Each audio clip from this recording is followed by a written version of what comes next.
Hey everybody, welcome to my DIY YouTube channel, if that makes sense. This could be a two-parter, from the second part of a two-parter, just a video series, if you will, of making a bookcase. This whole part is going to be dedicated to the actual staining process and how it's going to go. The video for the bookcase was getting rather long, so I just thought, hey, I'll just make a separate video just for the staining of the bookcase, because I can learn a lot. I'll have a lot of lessons learned from the stain of the bookcase too. So we'll actually go ahead and get to it now. Here are the bookcase. Here is the bottom. I actually have to clean them up a little bit with a shop vac, but I'll take a couple seconds. And there's the top. There's obviously that's what's go right there. That's going to be another big bookcase. So I finally decided, if you come into this from watching the actual bookcase video, I finally decided on what to do for the stain. Okay, so here, as I mentioned in the last video, I did 2 coats of ebony. Actually, right here is 3 coats of ebony, just right here. Right here is going to be, let me see if I have the actual name of it here. It's right here is 1 coat of red oak, and then 2 coats of ebony. So you can tell there is a slight difference, but not that much.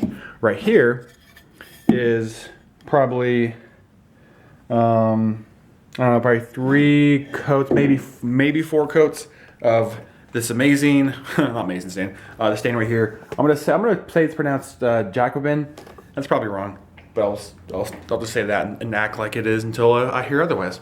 So anyway, I just did a very light spray of some polyurethane on it last night too, just to get the actual like glossy finish on it, this semi-gloss finish that we're going for. So I think that's actually what we want to go for with this bookcase. If you watch the other video, I'm still kind of I was very unsure of what to actually do. All the bookcases I've been looking at online that I would like this to look like, I'm pretty sure it's a paint and the type of paint they use I don't have access to. Probably like one of those fancier things. But anyway, we'll go and get to this now. I'm just gonna use a shop vac, spray this all out, get all the dust off of it. That's step 1, and then we'll go ahead and do the actual stain process. You can you can see all my mistakes along the way. So I'm kind of excited to show that off. Well, not excited to show that off, but just excited to actually get this thing finally done. Been over a month working on it. Every single day, obviously, remind you, it's been life happens and you just gotta deal with other stuff. Anyway, so we'll go and get to it here. Right now in the garage, had planned on doing this in the office, but again, that's a very small space, and maybe not the best idea to stain something of this magnitude in a small confined space. I have a mask, but you know, common sense kind of prevailed there. So I'm in my garage doing this. It's about, I want to say 50 degrees in here right now. They recommend 55 to 80-ish for stain. Only downside of that, it might not dry as fast. I'm okay with that, as long as I don't pass out and hurt myself or something. So we'll go and get to it here again. There's the bottom. Oh, and I finally put on, this is probably for the other video, I finally put on that right there, the trim along the bottom. I'm actually really happy with how that turned out. So, yeah, we'll get to it.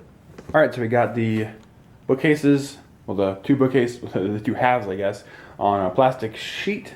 Over here we got the all the ends and pieces and trim out there on the just like it's actually the back of the beadboard I did for my daughter's room, just to not ruin that table right there. So anyway, yeah, so I was thinking much easier to do the stain of like these pieces right here without the actual trim. And once we get that done, we'll throw in the trim.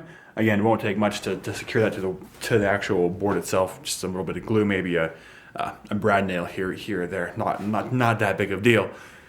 I thought it'd be easier that way to stain and get the desired look that I was going for. So we'll do this and we'll get started. So first things first. Oh, well, let's see what we got here. Okay, so it says has to be dry, clean, yada yada yada. Has to sand it until 220. Was already pretty smooth already. Don't worry about that.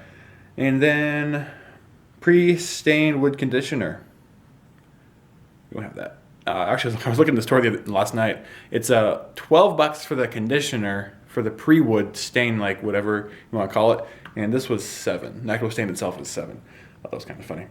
Haven't done that. So, hey, apply a stain. We'll do this. Yeah.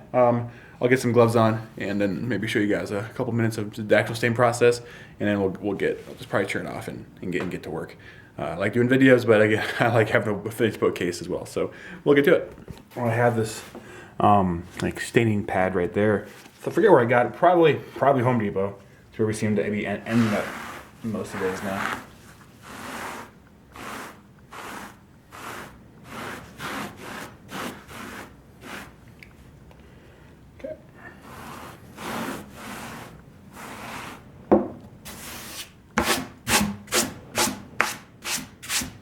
I'll have to sand this again.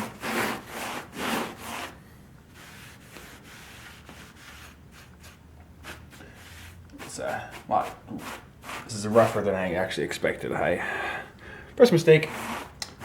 You don't know if your wood's rough or not. Maybe just feel it and figure it out. But anyway, this is actually a pretty good color. Happy with it already. There's this right here, the trim that you're seeing right here along the edge, that's oak. And this is just some kind of laminate, like a 1/4 inch laminate that's just on top of the action, and that's on top of pine. This isn't going to be the hard stuff. What's going to take forever is going to be the actual pine. Pine's not the best wood to stain. But oh well. Okay. That's probably getting a little boring, so I'll just turn the camera off and keep working. Alright, so it's about 2.5 hours later. We finally finished the first coat on this thing here, and I think most of it's going to be just the one coat needed. I'll have to touch up some spots that I look a little rough right now. But you can see right now, got those trim pieces right there in the back, the whole bottom part here. And moving on over, actually I'll get the light on. It's better. Move on over here. You can see like right around here, that's kind of splotchy right there. But you know, that's gonna happen. The crown molding I think looks really good. It was oak, not pine, so of course it'll look a lot better. But yeah, I like it. I like how this is turning out. Great color consistency with the Jacobin stain. Very happy. So again, this is just the first coat, just minutes after we finish staining it. So now it has to dry for at least 6 to 8 hours, depending upon temperature. And I think that temperature gauge is set at 77 degrees. So probably give it the full day, and then maybe tonight, full 12 hours later, we'll go ahead and take a look at it and see if we maybe do a little light sanding, very light sanding, and then continue on. But you'll see that end right now.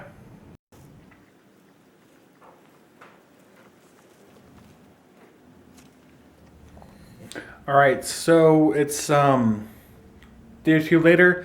I went ahead and put the trim on all of the sides here. I'm not sure how well you'll be able to see all this stuff.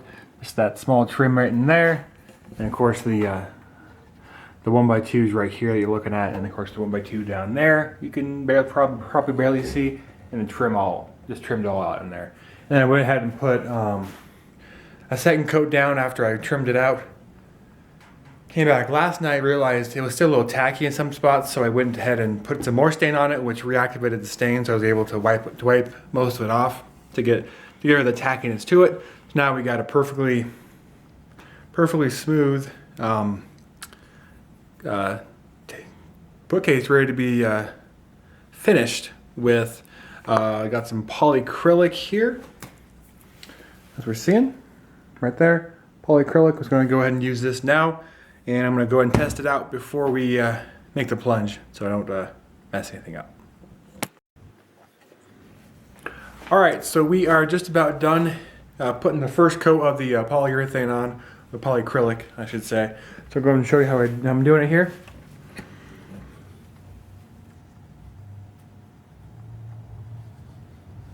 All right, so I just got some on the brush, and simple as just painting it on. It's going to go on a little bit of, as you can see down there, it's a little white substance to it, but don't worry about that. It'll go on. It goes on clear. Looks just fine. And you can be commenting about the look of this top shelf here. Not too concerned about how this one looks. I just care about the polyurethane getting on. Because you think this bookcase is going to be 95 inches tall, so you can judge that, it's about a foot. So I mean, that's 7 feet tall. I'm not sure.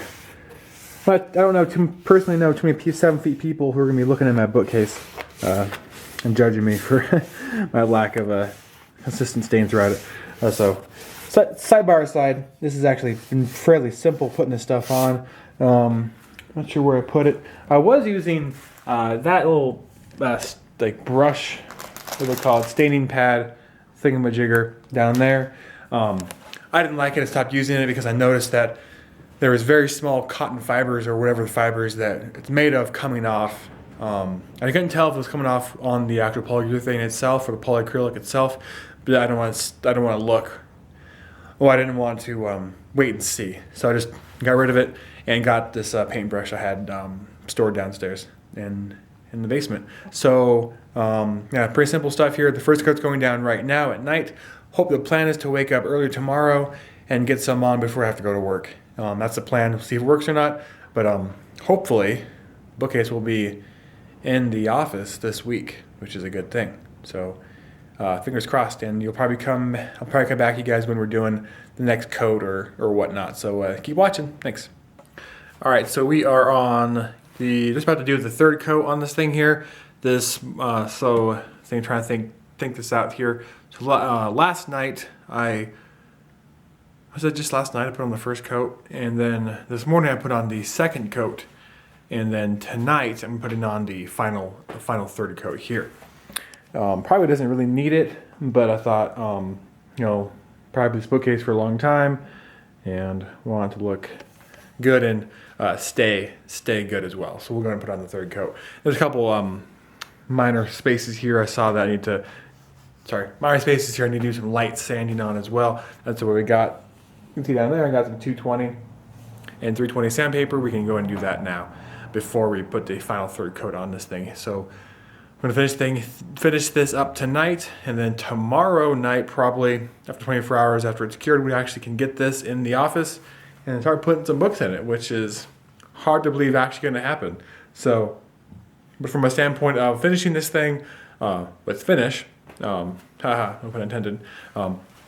We'll be done tonight, and then I'll end this video of how I finished it, and then start the other video of the actual completion of the bookcase, because I figured that video was getting way too long anyway. So I have to go and break them up.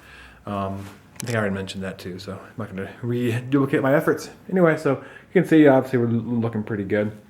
Like the nice, and it's got some rough edges on it. It's a little rough right here. That's again why I want to do a little light sanding on this thing before I put the final coat on. Get really nice and smooth and a great finish on it. So I'm excited. Hope you're excited, but I understand if you're not. Thanks.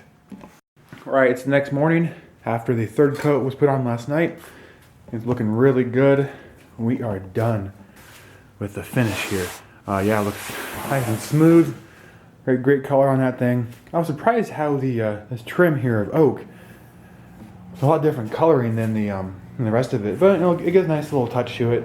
You can see down here, this right here is a whole other piece of wood. This is a 1x4, and this is just the 1x12 or whatever piece of wood that is down there. I'm really happy with all this, the insides and how the colorings look. I'm really glad I stained it instead of painting it. Personally, I just love the look of stained wood, and this crown molding I was really happy with too, especially with how this color turned out. The semi-gloss I used on it, I think it worked really well. Don't worry about the back of the bookcase here. The intention is to go ahead and later on I have some extra spare wood. I never meant to put this thing on. This meant just to be that special piece of wood I got from Home Depot. But since I had extra, I got this to make a back from the inside. So every single piece was going to have like a trimmed out backing in here. So that's why I didn't care too much about like the back, like the 1x4s in the back and how well they looked, because they're all going to be covered up anyway. It wouldn't matter. However, just to get this thing done and installed, I can put the back in later, and that's not a problem. just do a couple measurements, and then I'll be taking probably a day just to make it, and of course to stain it and whatnot too. That's not that difficult. The priority was to get it installed in the office, to get the office cleaned up, because it was getting pretty messy. But anyway, I'm really happy with how this turned out. Probably do this completes the video of how to stain and finish a bookcase. Go ahead and cut to the I'm gonna pop over to the other video and watch how the final product looks installed with books in it. Just go over to that video now. Just want to say thanks for watching this video on how to stain. I didn't show very much. I was hoping to show more of the actual process, but oh well. Anyway, please, any questions about what I did, or maybe you tell me what I should have done differently, please let me know. I want to learn so I don't make the same mistakes again. So just say thanks for watching this video, and have a good day, everybody.